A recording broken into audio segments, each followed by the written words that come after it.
Hey gang, welcome back to another video. Now I have a confession to make.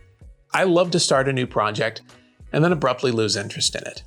But all of that changes today, as I pick up an old project that's been collecting dust for nearly 4 years in a new series that I'm calling Finally Finished.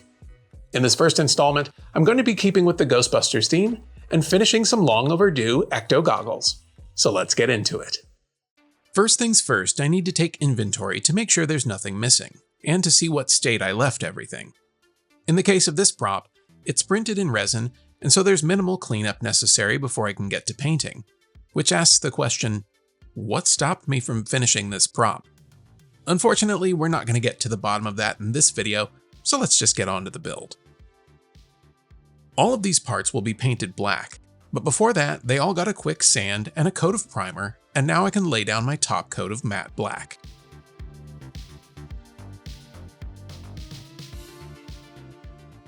This additional lens piece will get a metal paint job, so I'll swap the matte paint for gloss and give it a coat of black as well.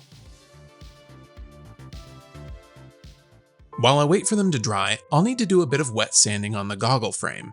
So with 320 grit paper in hand, I got down to my least favorite task. Once everything felt smooth to the touch, I could give the goggle frame a coat of primer, and once it had completely dried, I could glue in this insert piece that I cut from acrylic on my laser. This piece could have been 3D printed, but laser cutting it was faster, and when you've already been derailed on a build, you can't let time get in your way.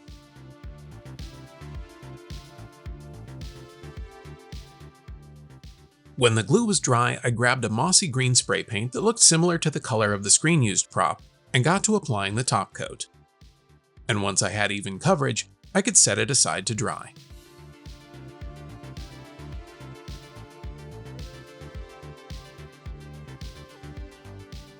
At this point, I switched over to my airbrush, and with the part taped to a craft stick, I applied a flat aluminum acrylic paint to the lens piece and set it aside to dry.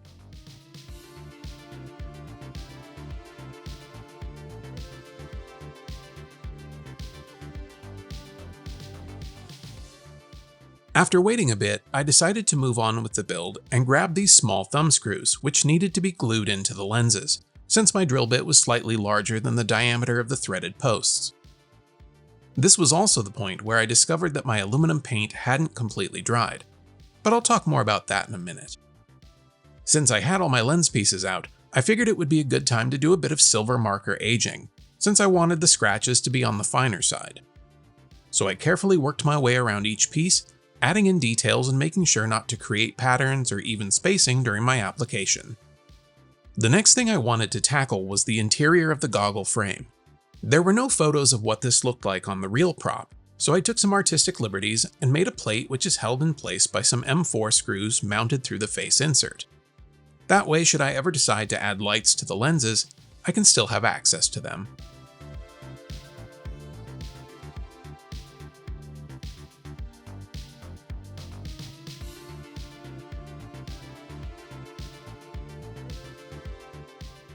With that out of the way, I could add on my lenses with a bit of CA glue.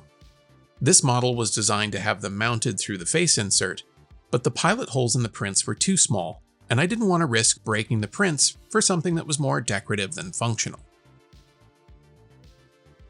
Now let's talk about the metallic paint. As you can see, there's some cracking in the finish that I need to account for during my aging and weathering.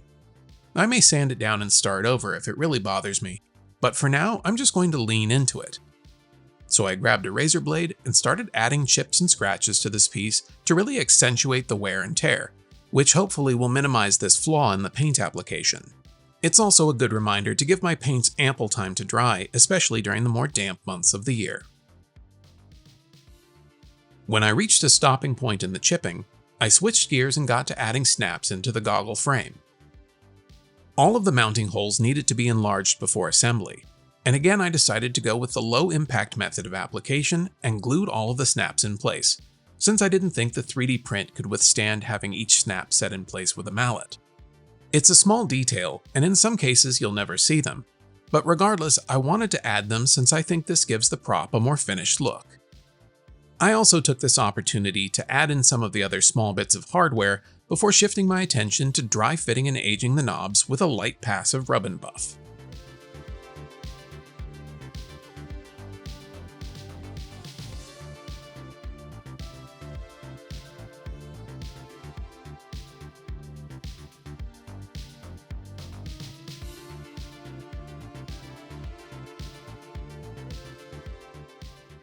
And using a very, very dry brush, I applied it to the black section of the lenses to give them an almost dusty metallic appearance, since the matte black was just a bit too clean.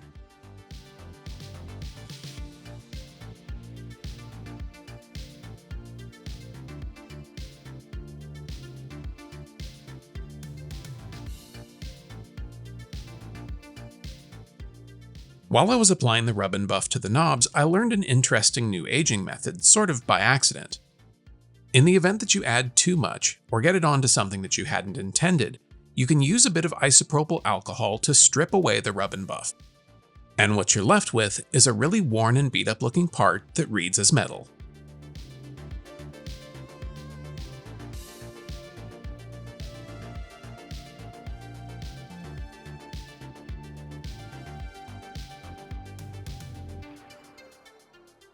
The last thing to do on this prop is a bit of weathering with some black and brown oil paints, making sure to work it into all of the recesses and areas that would get handled the most.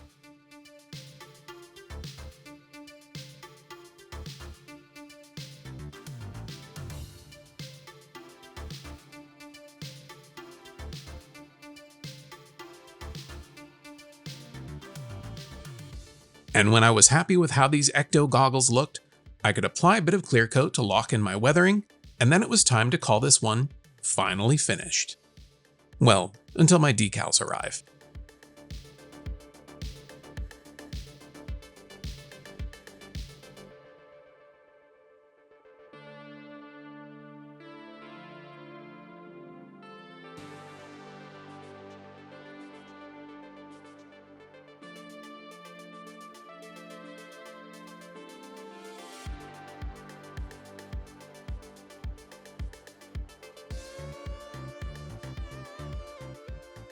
Now, while these aren't screen accurate, they definitely scratch that itch for me as both a prop maker and a prop collector. And it's that intersection where those two things meet that's kind of my sweet spot. Well, that's going to do it for this one.